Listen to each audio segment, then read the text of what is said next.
Assalamualaikum warahmatullahi wabarakatuh.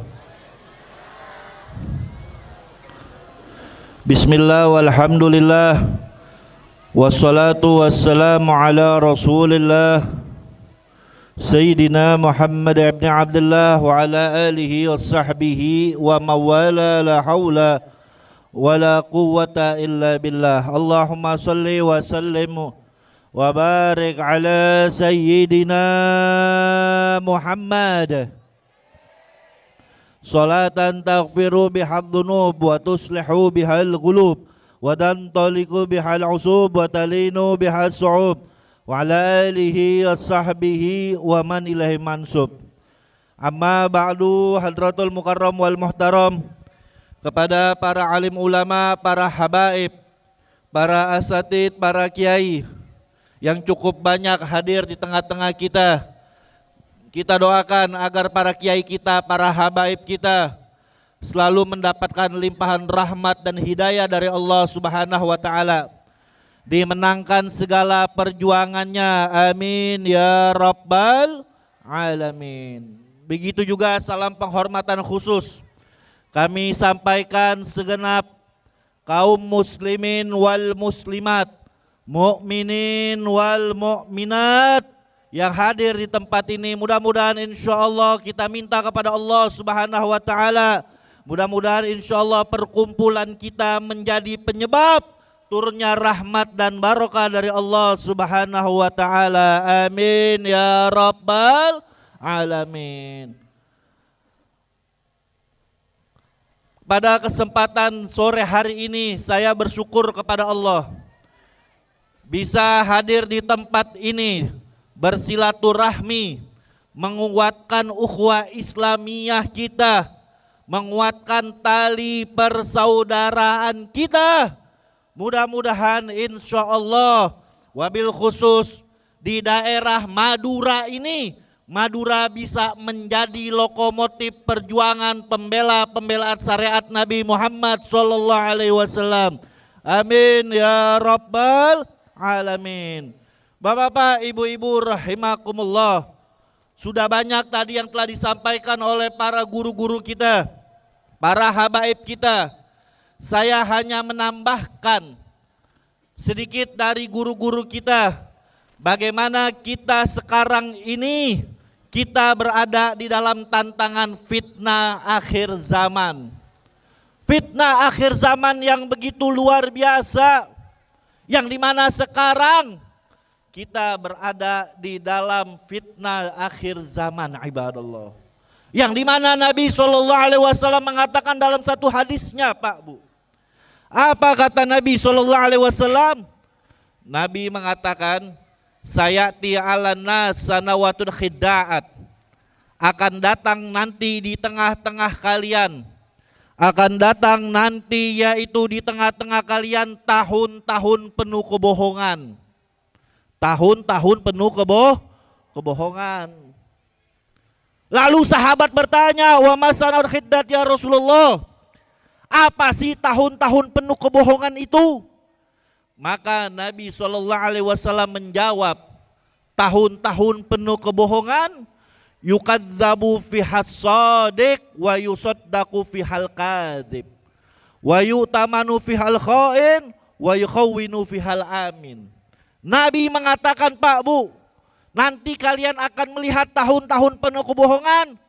Orang dusta dibilang jujur, orang dusta dibilang jujur, orang jujur dibilang dusta, orang amanat dibilang khianat. Ada orang amanat tetapi dibilang khianat, orang khianat dibilang amanat.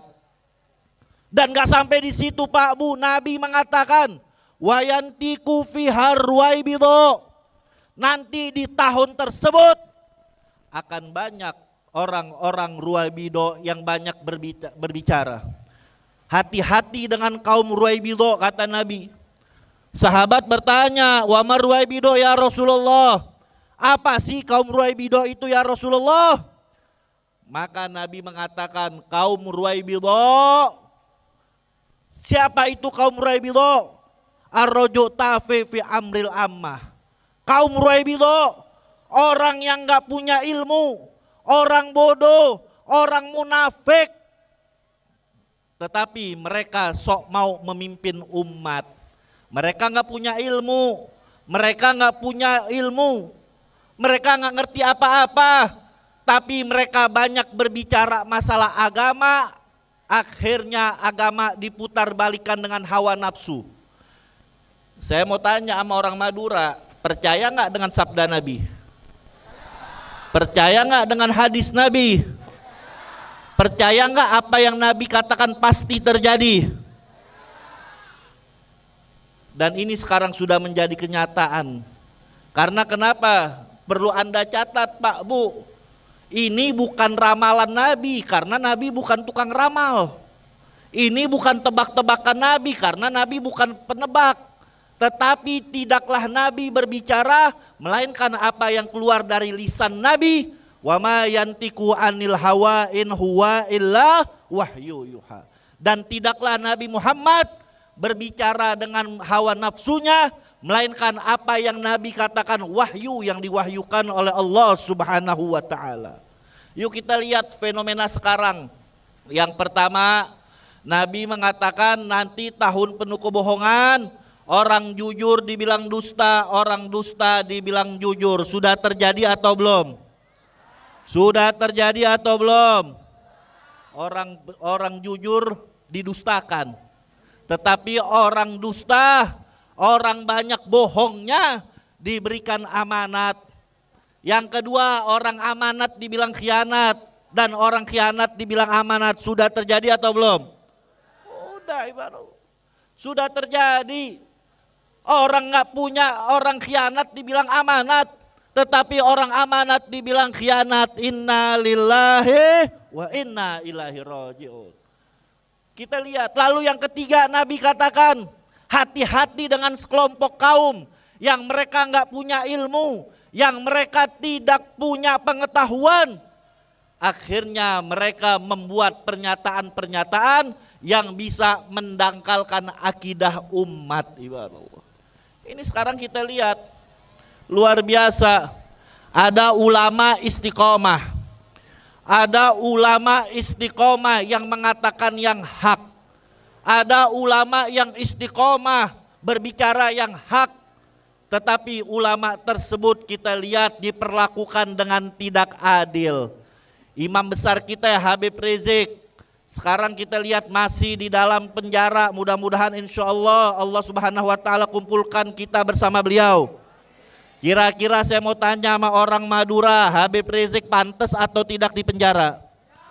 Pantas atau tidak di penjara? Tidak, ibarat Allah. Nggak pantas. Kenapa beliau di penjara? Kenapa beliau sekarang di penjara ibadah Allah? Karena Habib Rizik terlalu berani mengatakan yang hak itu hak, dan Habib Rizik tidak bisa dibeli dengan dunia. Betul atau tidak? Dan ini adalah sunnah perjuangan Pak Bu. Sunnah perjuangan. Bagaimana dulu datunya para habaib Nabi Muhammad SAW. Ketika Nabi berdakwah, Nabi difitnah, dicaci maki. Bahkan Nabi ingin dibunuh sekalipun ibadah Allah. Bahkan gak sampai di situ. Orang-orang kafir Quraisy datang kepada Nabi Muhammad menawarkan harta, tahta dan wanita. Datang orang kafir Quraisy. Orang kafir Quraisy mengatakan, ya Muhammad, kalau engkau ingin harta kami berikan harta yang banyak. Apa yang engkau inginkan kami berikan.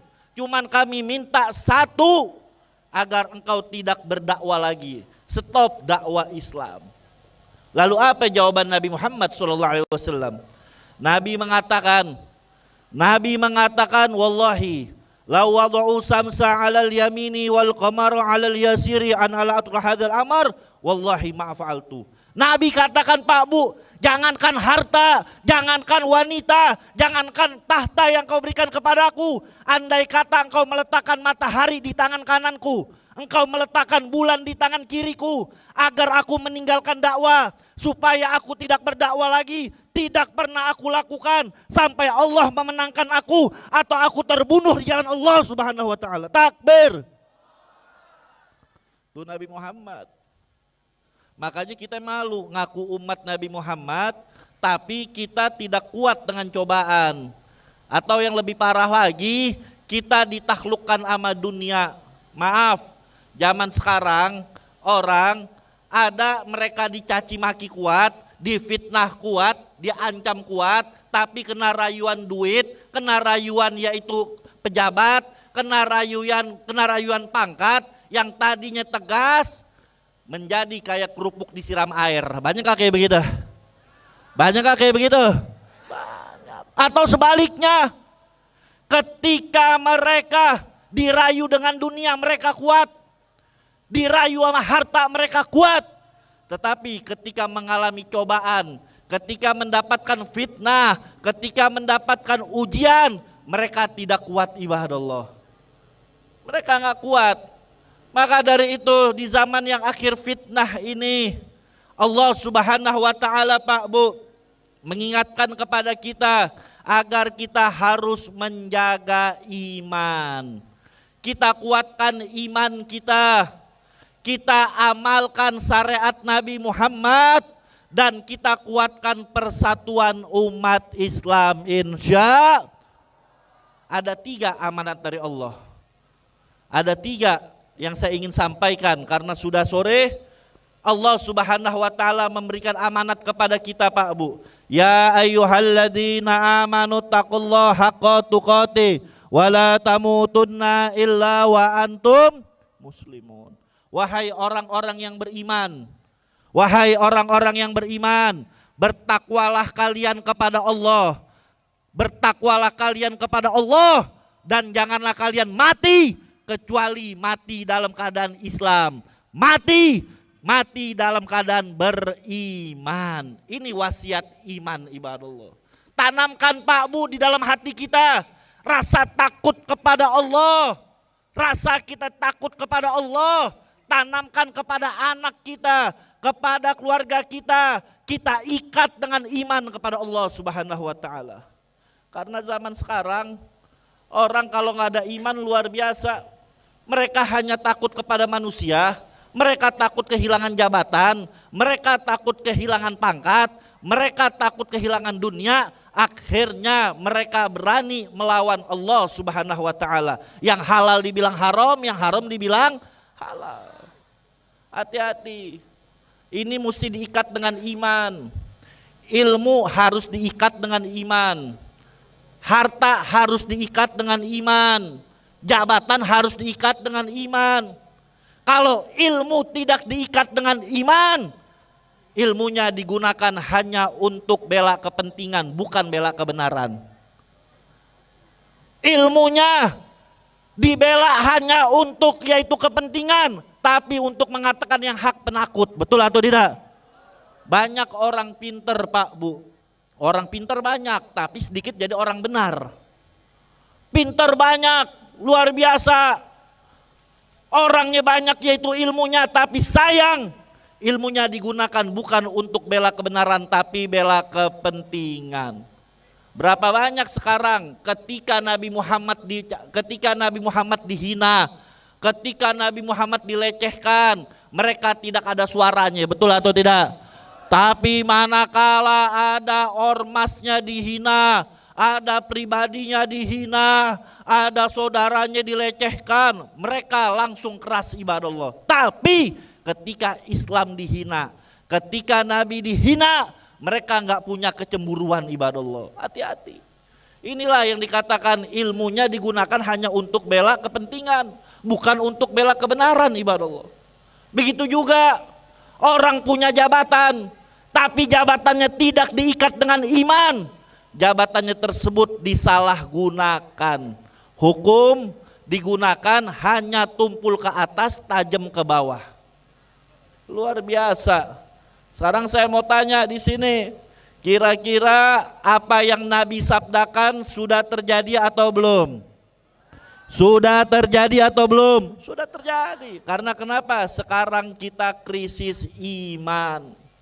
Kita krisis iman, akhirnya banyak para orang-orang pintar yang punya ilmu, tapi ilmunya digunakan hanya untuk bela kepentingan. Banyak orang memegang jabatan, tapi mereka takut menggunakan jabatannya untuk bela Islam. Betul atau tidak? Simple. Takut kehilangan jabatan. Tapi kalau orang punya iman, yang mereka takutkan hanya Allah Subhanahu wa taala. Ala inna auliya Allah la khaufun alaihim walahum yahzanun. Sesungguhnya mereka-mereka yang dekat kepada Allah, yang takut kepada Allah, mereka tidak punya rasa kesedihan. Mereka nggak ada takut siapapun. Yang mereka takut hanya Allah Subhanahu wa ta'ala. Ini kalau kita pengen berkah. Kalau kita pengen berkah, tancapkan iman kepada Allah Subhanahu wa ta'ala.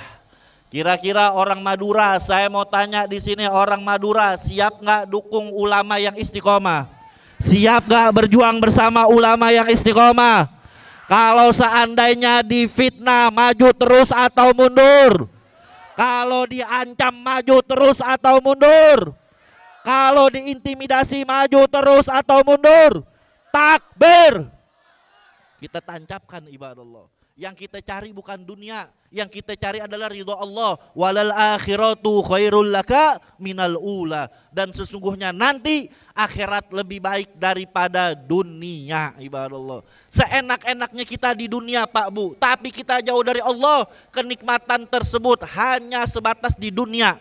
Tapi kalau kita cari ridho Allah, insya Allah Allah berikan keberkahan kita di dunia maupun akhirat. Amin ya Rabbal alamin. Lalu yang kedua, apa kata Allah Subhanahu wa taala? Wa'tasimu bihablillahi jami'an.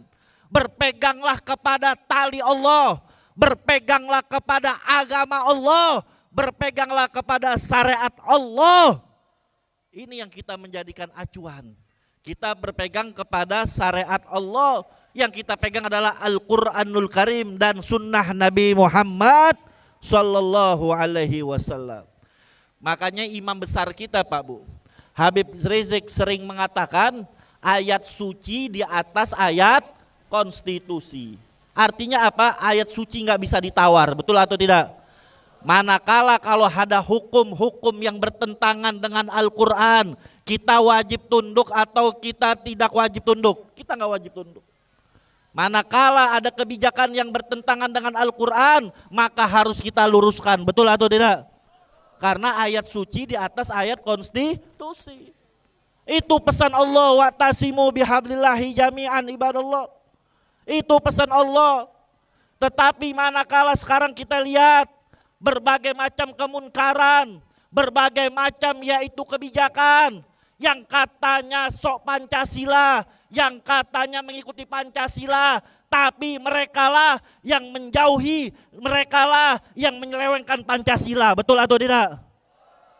Kemarin belum lama, ya nggak tahu malu ditampilkan ada yaitu sepasang LGBT dengan bangga, LGBT dengan bangga, ibadah Allah. Ya, ini kejadian di kita punya negeri. Tapi manakala ada ulama yang istiqomah, ada ulama yang lurus, ada ulama yang mengkritik, langsung ulama tersebut dibilang radikal, ulama tersebut dibilang ekstremis, ulama tersebut dibilang keras. Tapi manakala ada orang-orang yang berbuat kemunkaran, yang menerapkan hukum yaitu ingin menghancurkan kita punya negeri, yang ingin menyelewengkan yaitu dari ajaran Allah, maka orang tersebut dibilang tidak radikal. Inna lillahi wa inna ilaihi raji'un. Hati-hati Pak Bu. Tanamkan nih yang kedua pesan dari Allah Subhanahu wa taala, wa'tasimu bihablillahi jami'an. Berpegang teguhlah kalian kepada tali Allah, kepada syariat yaitu Nabi Muhammad sallallahu alaihi wasallam. Jangan kita mundur. Saya mau tanya sama orang Madura, kalau ada sesuatu hukum yang bertentangan dengan Al-Quran dan sunnah Nabi, wajib kita terima atau tolak? Wajib kita terima atau tolak? Kalau seandainya nanti diintimidasi, diancam, maju terus atau mundur? Maju terus atau mundur? Takbir. Hati-hati. Kita jaga, kita punya kampung. kita jaga kita punya negeri. Jangan kita mengundang azab Allah Subhanahu wa taala. Karena kenapa Pak Bu? Tidak lain dan tidak bukan Indonesia bisa merdeka atas berkat